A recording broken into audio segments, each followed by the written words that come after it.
नमस्कार दर्शक बंधु, आपण को बारंबार कहीं ना कहीं धोखा देइछंती नचेत कहीं ना कहीं ठकिछंती।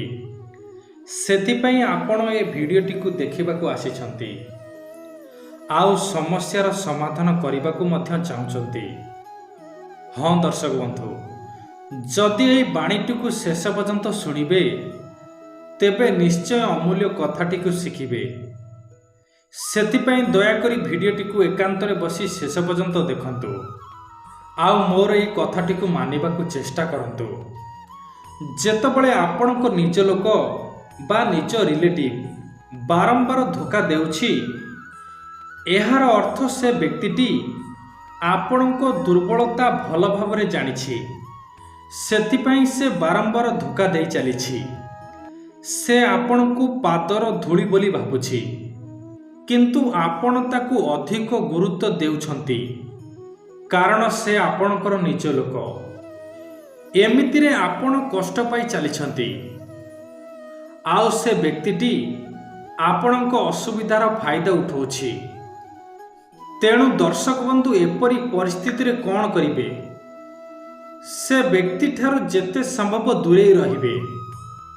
तास अति आवश्यक न पड़िले मोटे कथा हेबे नाही। निज काम रे व्यस्त रही निजकु शक्तिशाली बनैबे, तापर से व्यक्तिटी निश्चय ता भूल बुझी पारिबो।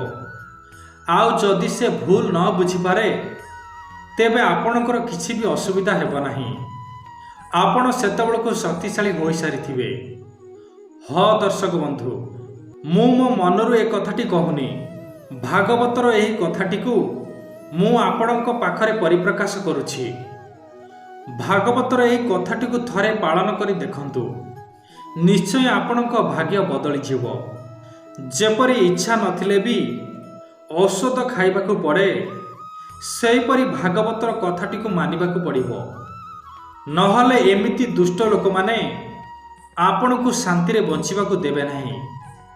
हाँ दर्शक बंधु, कथाटी जदि प्रकृति रे भल लागि थाए तेबे आपण जेउ ठाकुर को पूजा करती तांको मुह को चाही कमेंट बॉक्स रे जय जगन्नाथ लिखि दियंतु। जय जगन्नाथ।